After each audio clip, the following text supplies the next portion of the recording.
going to take a different approach because I'm going to be looking at qualitative and interpretive research and thinking about it in terms of how we can enhance rigour and ensure trustworthiness. But like Sif, like Leah, I'm not saying, you know, it's this and nothing else. I'm taking this particular view. So why is rigour an issue when we think about qualitative and interpretive approaches in our research? And I quite like this from Denzin and Lincoln from their qualitative research handbook. You know, that big book you can hardly lift off the floor. No. And it says, an interpretive approach understands that research is an interactive process shaped by his or her, that's the researcher's, own personal history, biography, gender, social class, race and ethnicity, and by those of the people in the setting. So what we have there is complexity. We're introduced to the richness that we encounter in qualitative and interpretive research, but of course that also gives us problems. That also leads to criticisms about how we can ensure rigour. So one of the things of thinking about how we work to ensure rigour is to think about what it is that we're actually doing and what we're calling it. So, when we talk about interpretive methodologies, it is about paying attention to meaning-making practices of human actors at the centre of our research and our scientific, in scare quotes, explanations. And it's starting from an experience-near perspective, in that the researcher, it is assumed, does not start with predetermined concepts. But of course, we go into research with ideas about what might be happening. The concepts emerge from encounters in the field, framed from whatever our initial research questions are, and those questions change as we progress in our work. And it's not seeking generalisable laws across populations. What is it doing? There are, of course, many different interpretive approaches. And we can talk about a kind of family approaches, and they may derive from ethnography or from biographic research and from critical inquiry. Reid and I may disagree about this, but I'm talking about critical theory, so based from, for example, Frankfurt School. But they're often case study, they're boundaried, there's something about a place, a time, and a group. One of the ways of ensuring rigour is about clarity and knowledge about the research paradigm we're espousing. So I quite often get people who say, I'm doing narrative research, you know, and these words can be peppered around like condiments. So when we use these titles, we need to know what it is that we're talking about. So here's some examples, these are my interpretations. So biographical perspectives, processes of learning or engagement in employment, about fears, hopes, experiences in a range of situations. Life history, which may be based on written, oral or transcribed accounts, but often alongside objective material as well. Narrative research, it's not just about people telling stories. The researcher has a responsibility to be rigorous in their analysis and to display how they get there. Autoethnography, a reflexive self-examination in own cultural professional context. So when we use these, or when our students use these titles in their research, one is always looking to see that they understand the epistemology that they're espousing. So why are we interested in this stuff then, this 21st century turn to narrative and interpretive? You hear it on the radio, on a 45-second news piece, and they talk about narratives. So it's a word that gets used a lot. So it is about the interplay of individuals and history. It has links with realist, postmodern and constructivist strands, but it also needs to pay attention to the social, the historical, the cultural dynamic. So Tristan's talked about this morning about the danger in a lot of the research that can be over-psychologized, if that's a word. If it isn't, I've just made it up. It is about concerned with particularities rather than making generalisations, but it's not just about being descriptive, and it is to look at what is common, so that we can have some universal understandings. The term thick and rich descriptions is often used from the work of Gertz in order to discern patterns. I've stopped using that because when we talk about qualitative research being about thick and rich descriptions, it sounds lovely, but it might also suggest that quantitative is thin and poor, and that's not what I mean. So I've stopped using that more widely, but I'm friends here, so I'm sure I'm right. It is, of course, informed by a canon of research, so by the feminist research and post-colonial studies that all question our modern assumptions, and we're not forgetting with that the Chicago School, of course, and about making conceptual inferences about social processes to generate knowledge which we can apply, and of course in our particular context or context. But there is the crisis of representation which we know about in qualitative research.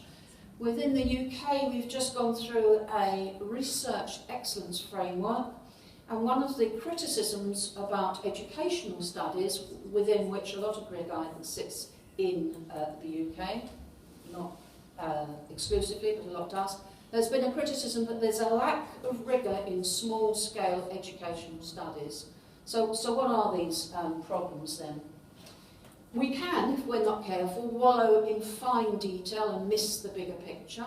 Social context is important. We can ignore the dynamics of power and knowledge in a society. We need to pay attention to the discourse and the language that we use. It's always a layered interpretation, a representation, if you like. We have to ask questions about what is real, what is useful. There are ethical issues in interpretive research, particularly the further you go along the narrative and biographical perspective, if you like. How do you, when you're working in this way in research, balance the need for immersion, but also some distance and some detachment? And should the work lead to action? Is it about, I don't want to say merely, is it about describing life, the human condition, if you like, or is it that we want to make changes? And in our context, I think we probably do. And how do you assess the quality of the work? And I'll come back to that in a minute. So, about enhancing the rigour and trustworthiness then, how do we do it? One of the important things, of course, is that the researcher positions themselves within the research, that the reader of the research, the consumer of the research, knows who this person is and why they're interested in this, and that they're open about their subjectivity and that they are reflexive as a researcher, because they have an impact on what's taking place. Research is a relationship, it's a human encounter. So one of the ways of, in my view, enhancing rigour is to slow it down a little bit, where we're too quick sometimes to go from the interview to the transcript, to the analysis, to the results. And we need to spend time in that back and forth and that iterative process. And of course, whether it's us doing research and publishing that or our students, there needs to be a clear and displayed process of analysis. And that's often something that gets a bit vague. We need to know how the person got from here to their results or their findings. And a critical friend is useful, whether it's a PhD student, a master's student, or a researcher. Working alongside somebody else to give you feedback on your work is good practice. And we can introduce processes of respondent validity. So our research participants, do they have their transcript? Do they comment on the transcript? Do we discuss what they learn and we learn from the transcript? Do they see the case studies that we produce, and so on? So one of the things that Tristram spoke about this morning was the need for interdisciplinary approaches in our work, when we're looking at learning lives, if we include career learning in that. So there is a need to, I've written it, but I'm not sure I can say it, eschewing rigid boundaries. So again, we're not just working from psychology or sociology or economics. There are difficulties in some of that, of course. There's a belief that good fences make good neighbours, but at the same time, the world out there isn't neatly sectored into disciplines in that way. So we need to think about beyond these polarities of people having individual agency or being completely determined by structures. Research, life is about inner and outer worlds. And I like this quote from C. Wright Mills, which of course is new in the sociological imagination. Know that the human meaning of public issues must be revealed by relating them to personal troubles and to the problems of individual life. One of the other things that we must do in this type of research is to engage with contentious issues in our methodology. And this is just one example. It's the issue of voice. We can't speak on behalf of others. Certainly the feminists, the colonialists, post-colonialist researchers taught us that. And we have people like Bell Hooks, of course, who talks about the feminism of white feminists. We have to question what can be said, what we hear as researchers. And if we're researching in a situation, in an interview situation in a room, there's us and our research participant, there's probably a lot of other people in the room as well in terms of how many voices. So there are issues that we need to engage with. So what does rigor involve then? We have respectful curiosity in our research, but we have to be aware of our boundaries. And as we get into more narrative and biographical work, we have to know where the boundary is between research and therapy, research and counselling, and that's not always an easy boundary to navigate. We need to be reflexive. We're all defending selves, as the work of Holway and Jefferson talks about that in some detail. Not just our participants, but ourselves in terms of what we're hearing, what we want to see in a transcript, for example. It is about constructing a dynamic relationship. This type of research is not one-off hit-and-run effects in terms of our interview. We want to work alongside our participants, and how far we do that will depend, of course, on our methodology. I have a colleague in Milan, for example, who does a lot of work in collaborative or cooperative inquiry, but I'll stop there because Reid is going to talk about that. 3 minutes is perfect. And, of course, as I've mentioned earlier, the analysis needs a process, and that process has to be evident and displayed. This sort of work does pay attention to the gestalt, to the whole, and it needs to be displayed in a thesis or explained in a publication. And as we would all say to students, we need to see this connecting ribbon through the work.